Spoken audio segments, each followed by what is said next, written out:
Olá, sejam muito bem-vindos ao Marco Polo Play. Esse que é o podcast da Marco Polo. E hoje aqui comigo eu tenho pessoas muito especiais que fazem parte da história da Marco Polo. Estou aqui com o Ricardo Portolã, Ana Paula Almeida e o João Paulo Ledur. E eu gostaria de primeiramente perguntar para vocês, nesse episódio a gente vai falar muito sobre história, como que a história da Marco Polo se cruzou com a história de vocês. Pode começar, Ricardo. Posso começar.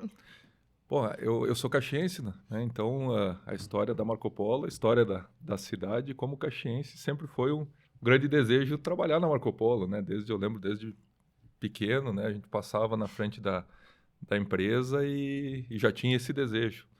Isso foi passando, né? Os anos, adolescência, aí faculdade. Eu lembro que tinha uma colega minha de faculdade que falava muito da Marco Polo e isso aumentou o meu desejo de trabalhar na Marco Polo.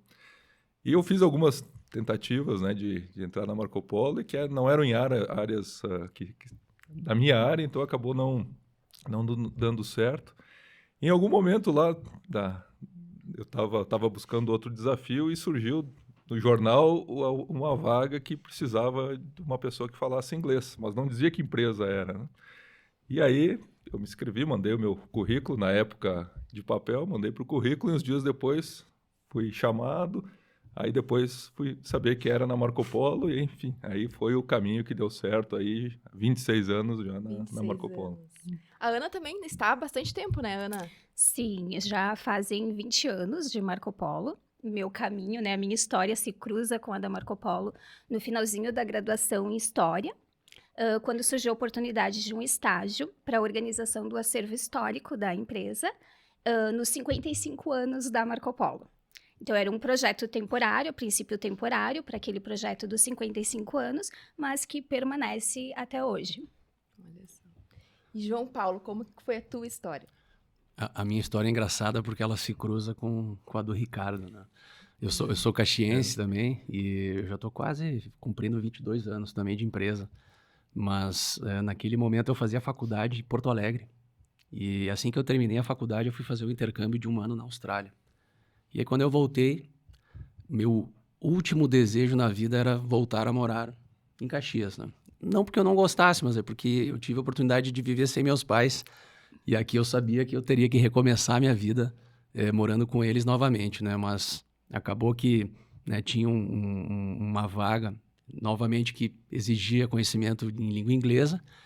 E eis que a pessoa que aparece para me entrevistar naquele momento foi o Ricardo. Olha só. Né? E aí, entre algumas idas e vindas, né, uma história bem bacana, eu acabei recebendo a oportunidade.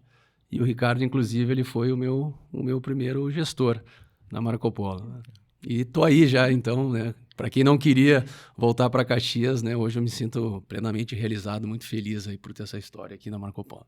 Que bacana. E falando em história, né? Agora em agosto de 2024, a Marco Polo completou 75 anos de história. E eu queria entender e perguntar para ti, Ana, como que começou isso? Porque não era Marco Polo na época, né? Como que foi essa história? Isso, então, a empresa, ela surge em 6 de agosto de 49, com o nome de Nicola, né, Carrocerias Nicola, com a formação inicial, então, dos irmãos Nicola e o seu Paulo Bellini. Surge, então, num pavilhão de madeira, bem no centro, né, da nossa cidade aqui de Caxias. E começa a fazer, então, as primeiras carrocerias, que eram de madeira, que se levava em torno de 3 meses para ficarem prontas, e com um chassi adaptado de caminhão. Então, é assim que nasce, né, a Marco Polo. E com 15 funcionários. Nossa. Então, era uma sociedade entre o seu Paulo Bellini com os irmãos Nicola. Com os irmãos Nicola. E essa sociedade durou quanto tempo? Os irmãos Nicola permaneceram, então, dentro da empresa até o finalzinho da década de 60, ali próximo ao lançamento do ônibus Marco Polo. Eles ainda estavam na sociedade. Depois, eles acabam saindo. Perfeito. E, Ricardo, em 1949, Caxias do Sul não seria a cidade ideal, né, para abrigar uma indústria, por uma questão de topografia, essa distância dos grandes centros também. Mas deu certo. Por que tu acha que deu certo? Qual foi a característica da cidade de Caxias do Sul que fez com que a Marco Polo tivesse todo esse sucesso? Olha, eu acho não, sem dúvida as pessoas, né? As pessoas que estão aqui, né, que fazem esse sucesso da Marco Polo. Na época, pelo que a gente conhece da história, né, enfim, já tinham, até pela questão da colonização italiana, né, e já tinham, vamos dizer, podemos chamar um cluster assim de empresas, né, metalúrgicas, e essas pessoas estavam qualificadas, preparadas para esse trabalho enfim, para construção de ônibus, né? E eu acho que isso propiciou que a Marco Polo construísse essa história mesmo, como você falou, estando fora do eixo, né, da logístico e até dos principais mercados consumidores de ônibus. Né? Perfeito. E uma coisa que a gente percebe ao longo de toda essa história é o DNA da inovação. João, ao longo desses 75 anos, qual, na tua opinião, que foi a principal característica inovadora que a Marco Polo teve? Sem dúvida nenhuma, ela se confunde com o que o Ricardo recém falou, né? As pessoas. Porque normalmente a gente faz uma correlação entre inovação e tecnologia. E isso é uma verdade, né? Mas a gente hoje diz assim que a tecnologia ela é uma habilitadora para que as coisas aconteçam. Mas se tu for ver ao longo da história da Marco Polo, nesses 75 anos, né, nós nos transformamos inúmeras vezes. Né? E o que tem em comum durante toda essa história de transformação, de crescimento, de internacionalização, são as pessoas. Né? Então, eu lembro bem das histórias, né, na década de 80, quando o São Paulo foi buscar na cultura e no sistema de produção japonês, né, uma reinvenção da empresa. Talvez um dos grandes marcos aí de inovação, vamos dizer assim, da empresa que trouxe essas boas práticas de inovação e de melhoria contínua. Mas que, novamente, passa por a gente dar oportunidade para as pessoas fazerem o que elas sabem fazer de melhor. E até uma coisa muito interessante que eu vi ao longo dessas entrevistas do Marco Polo Play é essa paixão que todos têm. E é uma coisa em comum, assim, a gente também fui visitar a fábrica ali, o centro de Anarrec, e todos os funcionários têm essa característica, né? Uma paixão, um brilho no olho pela empresa. Isso é muito difícil de encontrar hoje em dia. E eu também queria saber, Ana, se tu pudesse nos contar um pouquinho como que foi esse processo de exportação e a internacionalização da marca. Começou com o Uruguai, né? Isso? Isso, nosso primeiro contrato de exportação foi em 1961, que foi para o Uruguai, que então se abre as portas, né, para o mercado. Depois a gente teve em 71 também a venda de tecnologia, que também foi um marco para a história da empresa em termos de internacionalização, até pelo fato de nós sermos uma das primeiras empresas do segmento a fazer esse tipo de transferência de tecnologia, que então foi para a Venezuela. E depois, então, a gente vai começar ali fortemente na década de 2000, né, com as exportações e também abrindo as fábricas fora do país, que acho que é ali que dá, né, esse boom da internacionalização para a empresa. Perfeito. E, Ricardo, onde que a Marco Polo está hoje no mundo?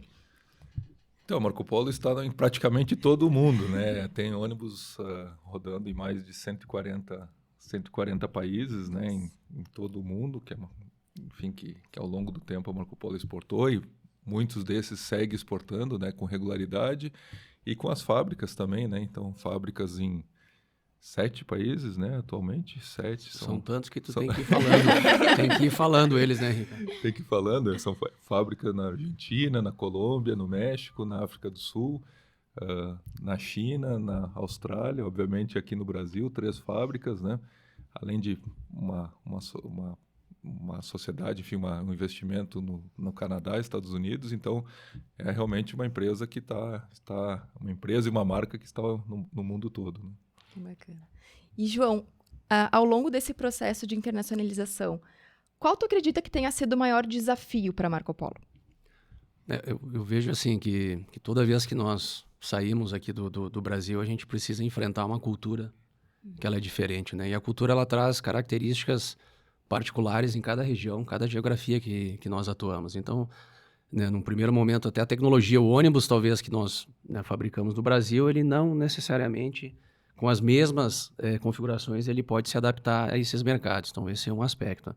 Né? E o outro, sem dúvida, é entender a legislação, né, do país, quem são os operadores, as características mais técnicas. Né? Então, A gente precisa juntar um pouco tudo isso quando nós vamos para fora, para que a gente adapte, a gente leve o que nós temos de melhor para essas geografias e países, mas sempre tentando cobrir as necessidades locais, né? E uma vez que a gente consegue fazer essa equação funcionar, né, e é o que a gente tem feito, é a forma de sucesso aí para esse processo de estarmos aí em todos esses países, né? E teve algum caso específico de um desafio que foi superado? Bom, eu tenho certeza que o JP aqui já lembrou de uns 10, né? Mas tem um, assim, eu acho que um foco muito grande da Marco Polo ao longo da sua história, e é muito presente hoje, é esse foco nos clientes, né? O foco nos mercados. Então, é realmente trazer soluções, né? Soluções para os mercados, e sempre quando vem um desafio do mercado, é um desafio que motiva toda a empresa, eu diria, todos os times a superar esse desafio, né? E um deles que veio na minha mente de imediato é um desafio que ficou, acho que em vários momentos aí está gravado na história da Marco Polo, que foi o famoso ônibus sem teto, né? Isso eu participei diretamente, eu era na época o líder do projeto, né? Foi uma venda grande foram 1.500 ônibus vendidos para a Arábia Saudita para um cliente que fazia o transporte de peregrinos, né, lá na peregrinação muçulmana. E era uma venda de 1.500 ônibus que tinha um desafio, mas desafios normais, né? E eu lembro que em 2002 o cliente veio para o Brasil e na nossa reunião, na conversa lá, ele disse: eu fechei um contrato com um operador de peregrinos que vão do Irã, né? Então fazem a peregrinação, são iranianos. E uma das características do peregrino iraniano é que ele tem que viajar com o ônibus, fazer a peregrinação sem nada, né? Sem objetos entre ele e o céu. Então, isso é uma característica lá. Então, eu preciso de um ônibus que seja sem teto. E aquilo gerou né? Deu aquele silêncio na sala e depois... Só que tem uma outra questão. Toda vez eu uso esses ônibus por um período. Depois, esses ônibus voltam para a operação normal. Então, o ideal é que eles tenham teto quando não está nessa época de peregrinação, até porque lá, pelo calor, etc., precisa do ar-condicionado, então precisaria ser fechado. Então, o meu pedido aqui, ele comentou na época, seria que a Marco Polo desenvolvesse um ônibus com teto removível. Quer dizer, pudesse usar sem teto, Barbado, mas né? também com teto. É simples. É fácil, né? Então essa foi assim, um desafio muito, muito bacana, né? E tinha o time técnico lá reunido, assim, deu para ver a surpresa de todos. E que depois foi, enfim, aí com muito estudo, muita inovação, né? Esse é um caso típico, né? Que a Marco Polo foi buscar alternativas que não existiam no mercado, né? Técnicas para conseguir atender essa demanda desse cliente. Olha só. Ana, em 71 a gente teve uma mudança no nome da marca, né? Também relacionada a essa questão de desbravar novos lugares. Conta pra gente como que foi essa mudança, como que foi a escolha do nome. Bom, a troca, né, da denominação social da empresa, ela acontece em 1971, mas tem que voltar um pouquinho no tempo para contar essa mudança, né? Então, a gente teve, em 1968, o lançamento do ônibus Marco Polo no Salão do Automóvel. Então, o nome dado ao ônibus foi Marco Polo, inspirado no viajante, no veneziano, que viajou durante 24 anos, conhecendo culturas diferentes. A empresa, então, quando lança este ônibus com o nome de Marco Polo, o objetivo também era que ele fosse vendido para diferentes lugares, para diferentes culturas. E o nome, o sucesso foi tão grande deste produto que leva, então, a empresa, em 71, a alterar sua razão social para Marco Polo. Isso também se deve ao fato que os irmãos Nicola estavam saindo da sociedade, então, né, a mudança era necessária também do nome, e com o sucesso do ônibus Marco Polo, se utiliza, então, o Marco Polo. E tem uma coincidência aí também, né? Entre o pai do Marco Polo e o pai do seu Paulo Bellini, é isso? Sim, até seu Paulo contava em algumas entrevistas que depois de algum tempo, ele ficou sabendo que o nome do pai do viajante Marco Polo era Nicolau.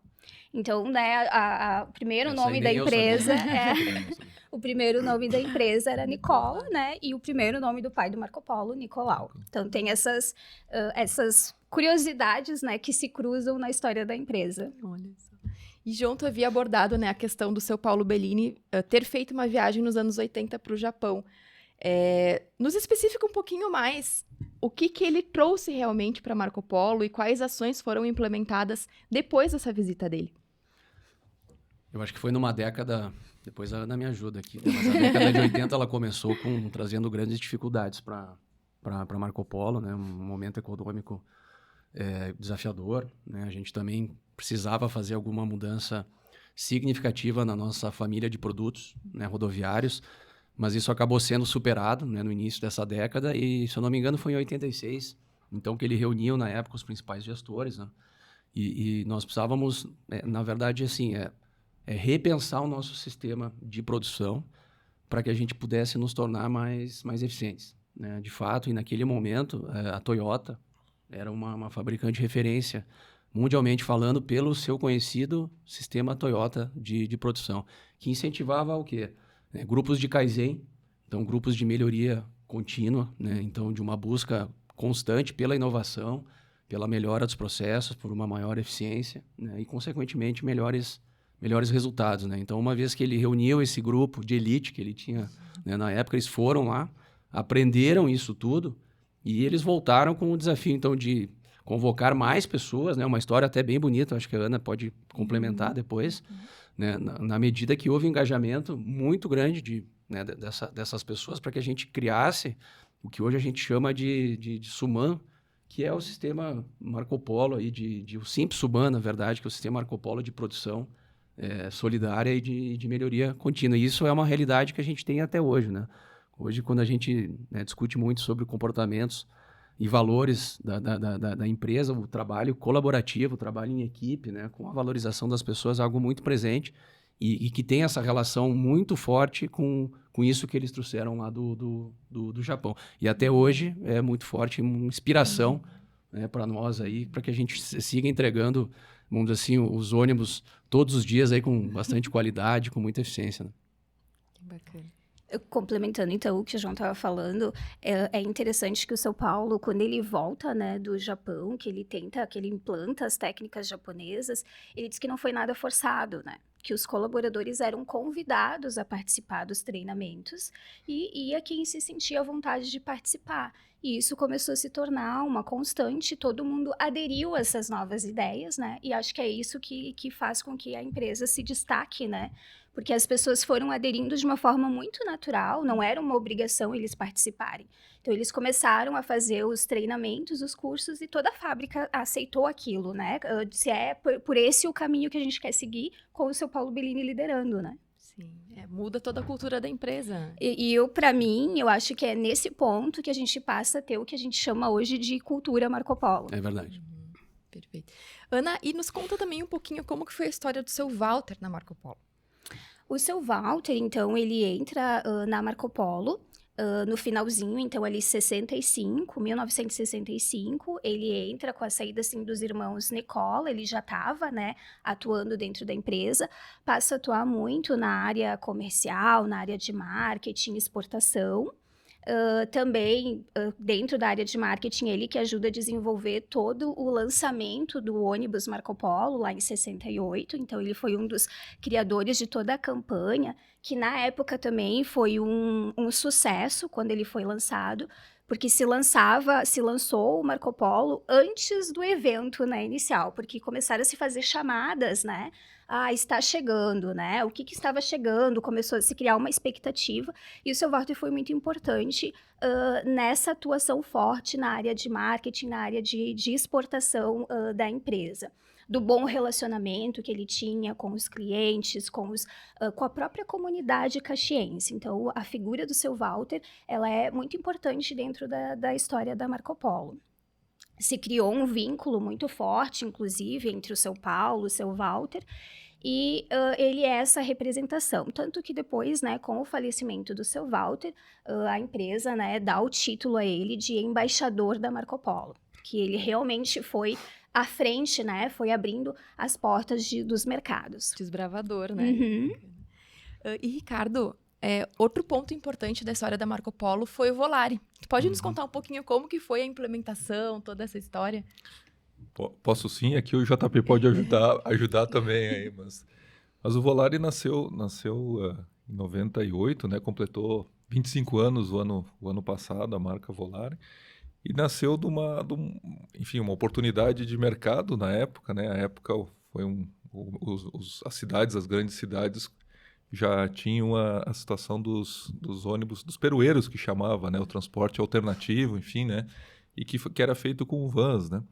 E isso criou uma concorrência muito grande com os operadores, os nossos clientes de ônibus grandes. Então a Marco Polo, naquele momento, vendo como uma oportunidade de mercado e também como uma forma de apoiar os seus clientes, né, que eram os clientes, os operadores de ônibus grandes, decidiu então lançar um produto que atendesse esse mercado, né, enfim, com foco nos clientes Marco Polo.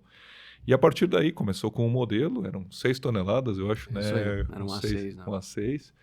E o Volare foi crescendo em produto, crescendo em participação de mercado. E hoje é líder disparada, né? Com mais de 60% do mercado de micro-ônibus, com uma gama de produtos muito, muito variada e que tem uma característica que é diferente da venda de ônibus no Brasil, que é chassi e carroceria. A Volare é a única marca que vende um produto completo, né? Então o cliente chega na concessionária Volare e compra, já sai com o ônibus completo, enfim, da concessionária. Perfeito. E até a gente viu agora na Latibus, né, os lançamentos e são coisas assim absurdas, coisas que a gente nem, o público comum como eu, a gente nem imagina que possa existir. E eu queria também saber, João, a gente está na geração 8, né? Para ti, qual que foi a geração mais marcante e por quê? Essa aí ela é uma pergunta sensível, mas eu diria até pela nossa participação até mais direta, recente, e por tudo que tem representado na transformação, no crescimento da empresa recente, o G8. Sem dúvida, né? O G8 a gente diz que ele acaba subindo a régua da Marco Polo, né? E os resultados estão aí, são públicos, né?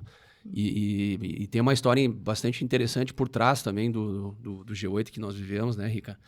Porque nós já vínhamos desenvolvendo esse produto alguns anos antes, né? O lançamento foi em 2021, segundo semestre.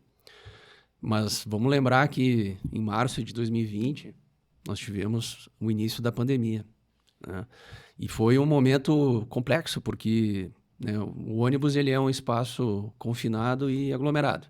Então ele ia absolutamente contra o que naquele momento a gente entendia que precisaria ser feito pelas pessoas, né? Fiquem em casa, evitem lugares fechados e aglomerados, ou seja, não andem de ônibus. Então teve acho que uma história bacana aí de superação grande, e aí o que conecta com o G8 na verdade foi uma decisão extremamente corajosa, né, que foi tomada pela empresa, no meio dessa pandemia ainda, né, sem ter a certeza do que ainda estaria para acontecer, de lançar o G8. Né? E o G8 realmente ele veio no momento em que ninguém esperava no mercado, né? O Ricardo ali já estava à frente da nossa área comercial e o resultado está aí. Foi um tremendo sucesso. Então eu acho que isso é uma coisa que vai ficar registrada na história da Marco Polo. Eu acho que o João comentou super bem, né? A questão do momento, né? E quando a gente pensava no lançamento, aí olhava assim, pô, mas é a 8ª geração, nós já lançamos 7 agora, então é meio que seguir o que deu certo nas anteriores, né? Só que era um momento muito diferente e o que tinha funcionado nas anteriores não necessariamente funcionaria na 8, por isso o caminho de lançamento da geração 8 foi diferente das anteriores, né? E um ponto que ficou muito, assim, também numa decisão muito acertada da Marco Polo foi, daquele momento da pandemia, apresentar para os clientes antecipadamente, antecipar cliente a cliente, né? Nós convidamos mais de 20 clientes para vir ver os produtos antes do lançamento para o público e dedicamos um dia, em alguns casos 2 dias, para aprofundar, enfim, para demonstrar todas as vantagens, os atributos do produto. Então foi algo que deu muito, muito certo e que algo novo e que para aquele momento foi, sem dúvida, a melhor forma de ser feita. Até o João citou aqui a questão da pandemia, né? E eu queria entender de vocês qual que foi a diferença da Marco Polo antes da pandemia e como que ela saiu da pandemia. Porque, querendo ou não, afetou todo mundo, né? E quais foram essas estratégias, além da tecnologia e dos lançamentos, para que a empresa se mantivesse de pé? Quer comentar aí, JP? Não, eu acho que aqui a gente vai ter que fazer um bate-bola, né?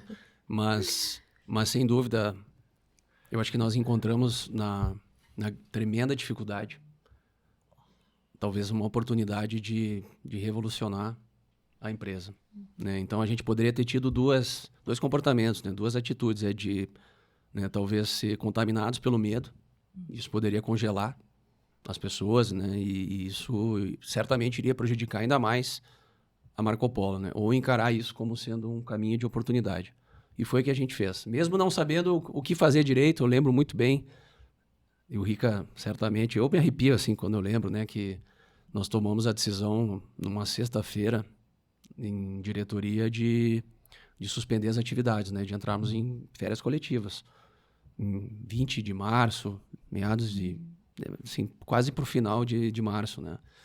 E logo em seguida, obviamente, nós não ficamos de férias, né? Os executivos, aí o James Bellini, então, no momento ele era o CEO da empresa, convocou uma reunião com todos nós e, tipo, pessoal, seguinte, vamos arregaçar as mangas, vamos botar a nossa cabeça, todo mundo aqui, vamos pensar juntos e a gente vai sair mais forte dessa.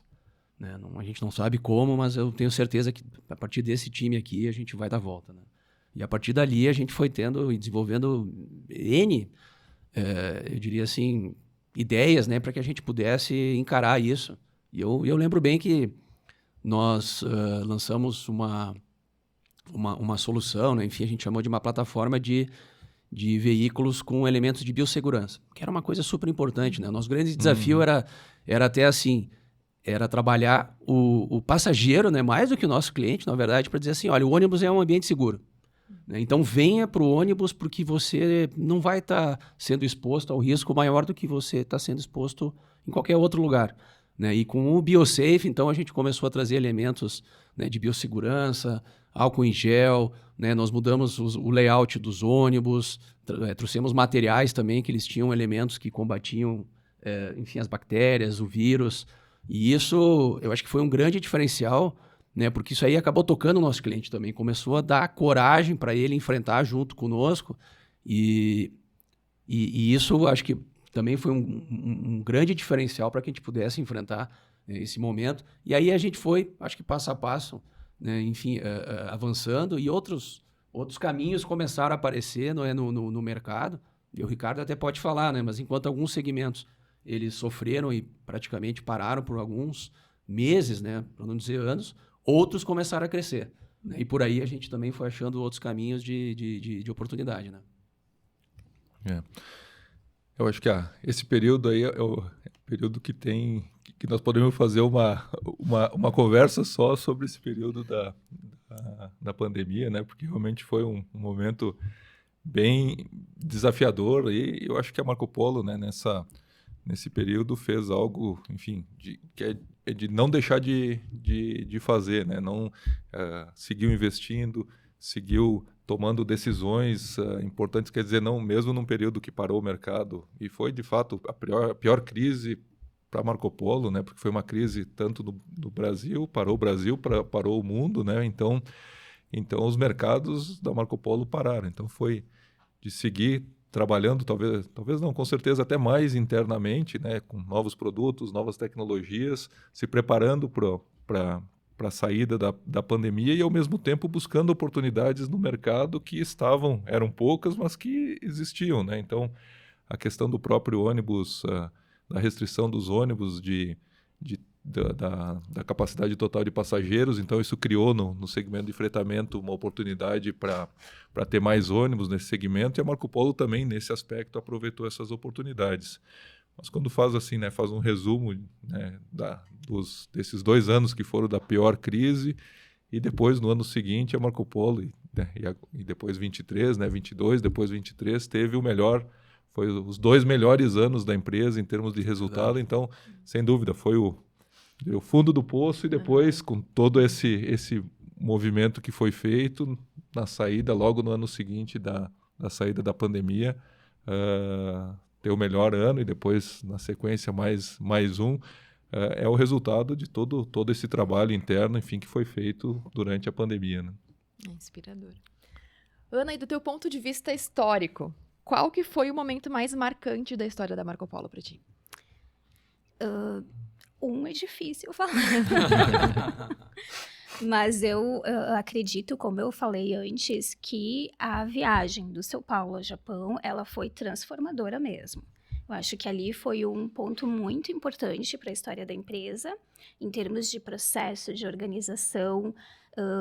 E depois, eu acredito que a década de 2000, ela também foi muito significativa. Pelos mercados, pela expansão no mercado, não só com as exportações, mas as fábricas, aquilo que a gente estava falando antes dessa questão da cultura, né, que o João falou, quando a gente vai para um novo país, né, é uma cultura completamente diferente. E isso é algo que faz a gente crescer, porque a gente olha as coisas de outra forma. E ter, né, ter a possibilidade da empresa de ir para esses lugares, conhecer essas culturas e implantar, porque a gente acaba levando um pouco da nossa cultura para esses lugares e trazendo de lá para cá também a cultura deles. Então, eu acho que esse também é um momento muito importante para a história da empresa e como uma forma de abrir, né, de expansão mesmo. Não só a expansão de mercados, mas a expansão de conhecimento. Né, desse conhecimento que vai e que volta e que faz a gente crescer. E eu queria saber de vocês qual que é o momento atual da Marco Polo. Então, quantos funcionários tem hoje? Qual que é as projeções para os próximos anos também? Sim. Enfim, eu acho que o momento atual da Marco Polo é talvez o melhor momento da história, né? A Marco Polo esse ano completou 75 anos e, por uma feliz coincidência, foi no momento da feira, né, da Latibus, lá em São Paulo. Então, a gente preparou e planejou essa participação da Marco Polo nesse momento para demonstrar e para participar junto com os nossos clientes, parceiros, amigos, esse momento especial da Marco Polo. E qual é que é, na minha visão, ele, né? De resgatar toda essa história de sucesso que a Ana traz aqui, né? Uma história muito, muito rica, de muitas pessoas que participaram, contribuíram para essa história de sucesso. O momento atual, que é um momento, como eu falei, bastante especial da empresa, de seguir essa história e com cada vez mais crescimento, enfim, já projetando o futuro. E também foi um momento de a gente demonstrar, apresentar novos produtos, né? Toda essa inovação, tecnologia, enfim, que a empresa tem na sua história. E com isso projetar os próximos anos e o futuro da Marco Polo, que é, sem dúvida, está e seguir sendo o protagonista da mobilidade, né, sustentável. Então, o momento da feira, que foi esse 6 de agosto de comemoração dos 75 anos da Marco Polo, exatamente no dia, foi o momento, enfim, resgatar a história, comemorar esse momento da empresa e já projetar o futuro dos próximos 75 ou mais. Bacana. Acho que a feira foi meio que a cereja do bolo, né? Desse momento tão bonito que nós estamos vivendo. E eu estava, enfim, enquanto Ana e o Ricardo falavam, pensando também, acho que em outras coisas que contribuíram e são marcantes, eu diria, para o presente, mas principalmente para o futuro, né?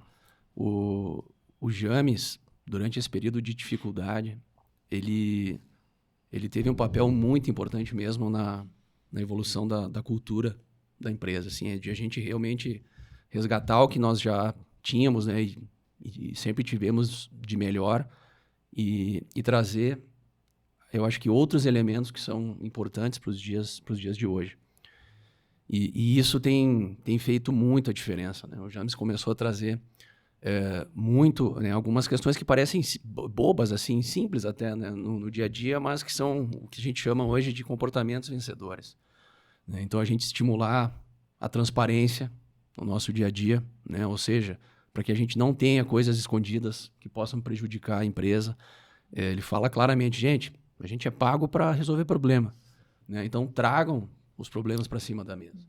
Né? Se a gente tiver transparência, né, ele fala, a gente vai conseguir ter confiança entre nós. Né? E a partir de uma confiança, de laços fortes que a gente vai ter com todas as pessoas da empresa, a gente vai ter um engajamento e aí um senso de dono nas pessoas para que elas deem o melhor todos os dias. Né? Então, o que está acontecendo hoje passa muito, muito por isso também. E não só, então, é a cereja do bolo desse momento, mas dá a certeza que nós estamos super bem preparados para enfrentar esses próximos anos que vão vir, vão trazer muitos desafios novos para nós. Né? Marco Polo que tem, talvez no seu DNA principal, no seu core business, a fabricação de carrocerias, mas na Latibus ali, né, o segundo evento já que a gente traz as outras novidades. Né? Então, nós já apresentamos no passado o nosso Ative, primeiro ônibus elétrico integral da Marco Polo, e apresentamos também agora um Volare integral, híbrido, né, Rica? Uhum. Que tem tração elétrica, mas combinada aí com motor a etanol. Né? Também fizemos o lançamento da Marco Polo Rail, unidade de negócios no transporte por trilhos, né? Super importante também. Tivemos recentemente o início da operação da primeira composição da Marco Polo e em breve teremos mais lançamentos, né? Em São Paulo a gente já pode ver lá os aeromóveis que foram fabricados pela Marco Polo, já estão sendo preparados para que eles comecem a operação lá no aeroporto de São Paulo.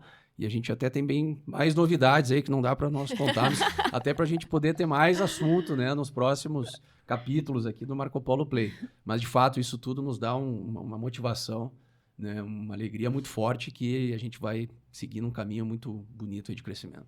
Com certeza. Deixou a gente curioso aqui. Ana, a gente tem um lugar, né, na Marco Polo que é aberto à visitação. Queria que tu nos contasse um pouquinho mais sobre o teu trabalho também, o memorial.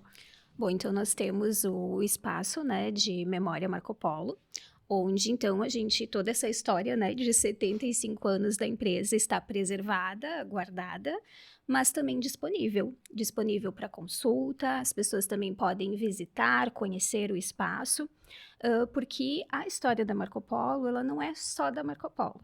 Como o Ricardo mesmo falou, né, quantas pessoas, né, colaboram com esses 75 anos, participaram desses 75 anos. Então, é a história de todas as pessoas que fizeram parte disso, mas também de uma comunidade maior, que é a nossa cidade, o quanto, né, a nossa empresa, a nossa indústria é importante para a cidade e também para a história da indústria no Brasil, porque nós estamos, né, dentro de todo esse contexto, a Marco Polo também está inserida. Então, nós temos o espaço aberto para isso, para que as pessoas conheçam essa história, mas também possam utilizar todo esse acervo, que são mais de 100 mil itens, né, de acervo, de documentação, que elas também possam utilizar isso como fonte de pesquisa. E daí, como que a pessoa faz para ir lá visitar? Tem alguma forma de contato? Tem que marcar horário? Como que é? Se for em grupos, né, a gente sugere que faça o agendamento prévio para que a gente possa atender com mais atenção, né, pelo e-mail, né, telefone do espaço de memória. Senão, a pessoa pode ir lá de segunda a sexta-feira, das 9 da manhã às 16 horas da tarde, pela portaria da BR-116. Bacana. E já encaminhando, né, para a finalização aqui do nosso bate-papo, eu queria entender de vocês, e peço que cada um depois contribua, o que é a Marco Polo para vocês? Essa é uma pergunta profunda e mas assim, a Marco Polo é parte da vida, né? É parte quando estava falando aqui no início, eu comecei a minha fala contando como eu iniciei na Marco Polo, e aqui tem mais uma feliz coincidência. O dia que eu iniciei na Marco Polo foi 6 de agosto de 98, exatamente no dia da Marco Polo. Então, sem dúvida, né, Marco Polo é parte da vida, não tem separação entre vida pessoal e profissional, é parte enfim, de um sonho que era quando era da juventude, né, de trabalhar na Marco Polo. Não imaginava que seria o tempo que, né, inicialmente é por um período de tempo, e lá se vão 26 anos, e E nesses 26 anos de trabalho, a Marco Polo também possibilitou experiência de morar no exterior, enfim, né, com a família, inclusive, né? Então, esse tempo de Marco Polo, ele, sem dúvida, é parte integrante da nossa vida, né? Então, mais da metade da vida está junto com a Marco Polo. Então, acho que é isso, assim, de bate-pronto, essa é uma pergunta mais profunda, um pouco mais difícil, mas de bate-pronto, assim, eu acho que essa é a resposta mais, assim, que mais vamos dizer, de coração, né? Marco Polo é parte da vida, e não tem como separar a história, a minha história, com a história da Marco Polo, né? Perfeito. Ana? Bom, para mim, eu acho que a palavra que definiria isso seria oportunidade. Para mim, foi uma oportunidade porque a minha formação é história. Seria óbvio que eu entraria para uma sala de aula. Mas entrar na Marco Polo e começar a estagiar e trabalhar com o acervo histórico me fez mudar completamente o rumo da minha vida, né? Da minha história de vida, que hoje é trabalhar com a organização de acervos históricos. Então, é que nem o Ricardo falou, não tem como a gente separar, né, a história da Marco Polo da nossa história, né? São coisas que se entrelaçam e que as oportunidades que vão surgindo da gente estar trabalhando ali vai moldando uma outra forma da gente ver a vida, né? E de pensar os nossos objetivos futuros. Então, para mim, é oportunidade. Bacana. João? Vou brincar aqui, né? Minha esposa diria, Marco Polo é sócia da gente. É sócia, porque ela tá no café da manhã conosco, né? No almoço, final de semana, nas férias. Mas Marco Polo eu acho que é uma grande paixão. A gente falou um pouco sobre isso e para mim, nesses 22 anos também. É uma paixão muito grande. É algo que transcende, né? Sinceramente, talvez o tradicional, né? Nessa nossa relação pessoa com o trabalho. E é por isso que a gente vê que as pessoas permanecem na empresa por tanto tempo, né? Eu estou lembrando agora, na semana, acho que passada, nós estávamos comemorando o programa Honra ao Mérito, que ele é um programa que já está na não sei qual 49ª, se eu não me engano, 80. edição, né? E todos os anos ela celebra os quinquênios das pessoas, né? Então, que celebram 5 anos. Puta, esse ano a gente tá celebrando mais de 700 pessoas. Nossa. Com 5, 10, 15, 20, 25, 30, 35. Né? Não raro acontece que nós temos ainda pessoas com 40 anos ou mais, né, de empresa. Então, para mim, é uma grande paixão. Como o Ricardo falou, eu também tive a oportunidade de viver 7 anos na África do Sul pela empresa. Então, hoje eu tenho 3 filhos, mas 2 nasceram lá na África do Sul, são sul-africanos, né? E isso foi a Marco Polo pôde proporcionar para mim como pessoa, né, como família, para minha esposa, para os meus filhos. Né? Então, realmente é uma paixão e algo muito forte mesmo. Pessoal, a gente falou tanto de história aqui, né? E algo que ficou claro em todos os pontos que vocês abordaram também foi a questão do cliente, né? Como que o cliente também se insere nesse contexto. E eu queria entender de vocês, a partir desse escopo, né? Qual que seria a projeção para o futuro? Tendo em vista também esse posicionamento do cliente, essa preocupação com o cliente. Sim. Aline, eu vejo que a questão do cliente, né, do mercado, ela sem dúvida está inserida na história da Marco Polo, né? A questão, a Ana comentou do seu Walter, né, nessa atenção que ele tinha pelos clientes e até nos detalhes.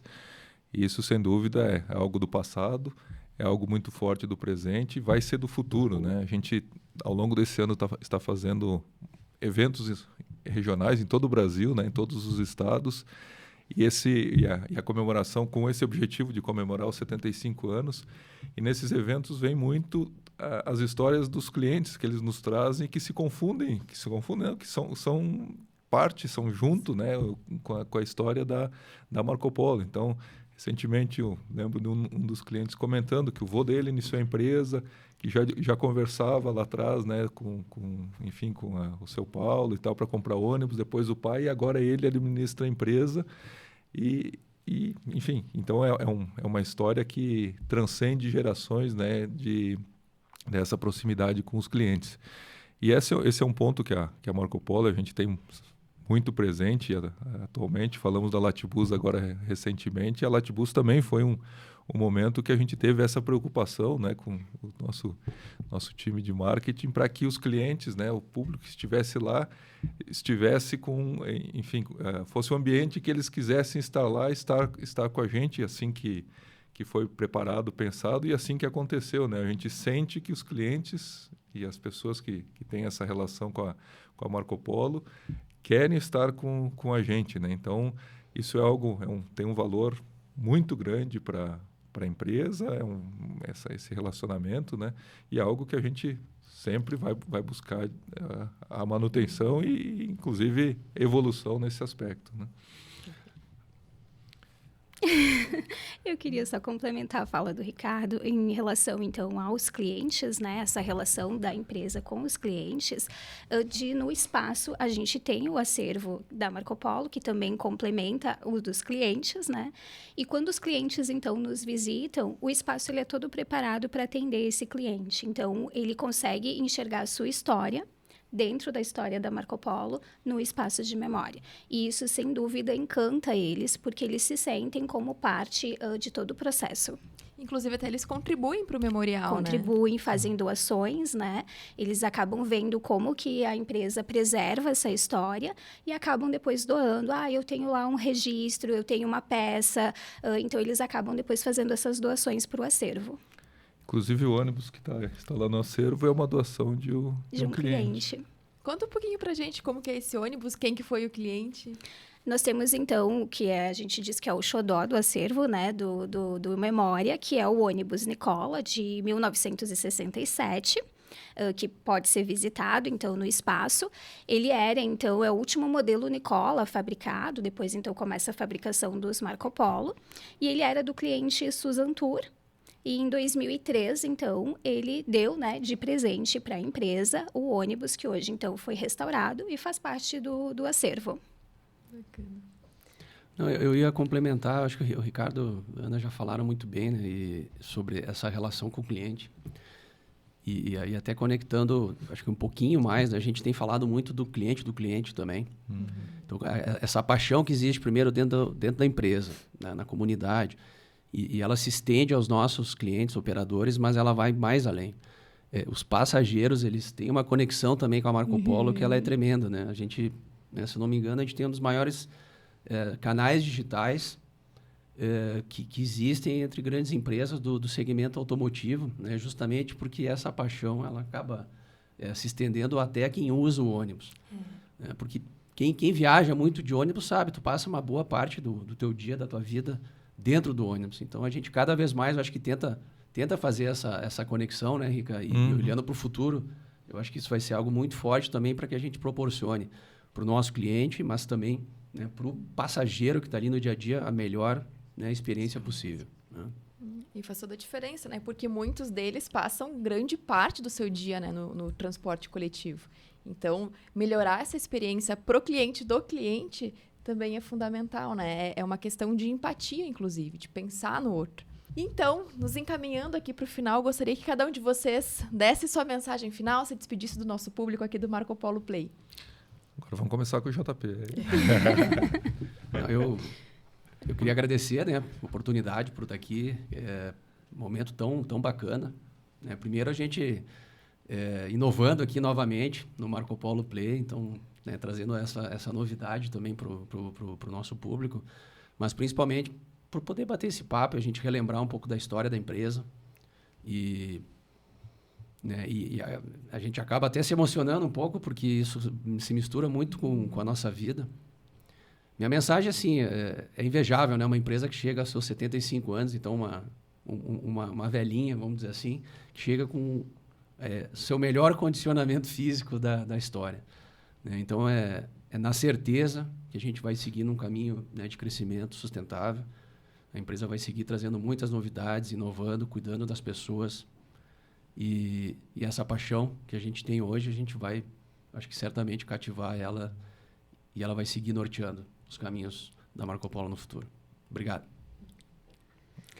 Bom, eu queria agradecer, né, a oportunidade também de estar aqui e poder compartilhar, então, com as pessoas um pouco da história da empresa. E agradecer também a empresa por preservar a história, né? Que não é só a história dela, mas é a história de toda uma indústria brasileira. Então, eu acho que isso é louvável para uma empresa. Ela ter essa preocupação não só com o futuro, mas com a sua história, né? Com o que fundou ela, com o que consolidou ela. Então, é só agradecimento. Legal. Eu também gostaria de agradecer esse momento aqui, a Ana, Aline, JP, aí é muito, muito bacana. A gente, quando nós estávamos conversando e relembrando, né, a história da Marco Polo que se confunde com a nossa, né?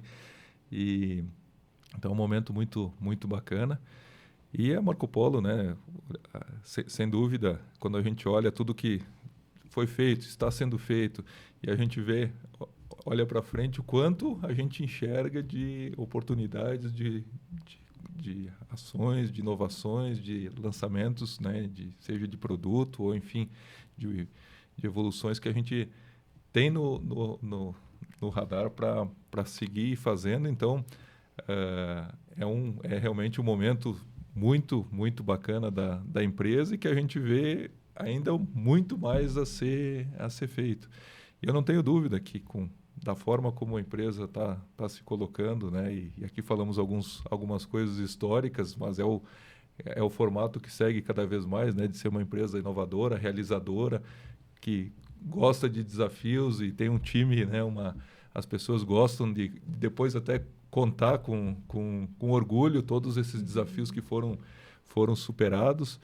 Então, não há dúvida que é uma construção de uma história que vai seguir cada vez maior para o futuro, né? Então, momento super bacana aqui, agradecer mais uma vez, porque traz isso de uma maneira muito, muito presente aqui para a gente. E a gente que agradece a presença de vocês, com certeza que temos 3 histórias super inspiradoras que são entrelaçadas também com a história da Marco Polo.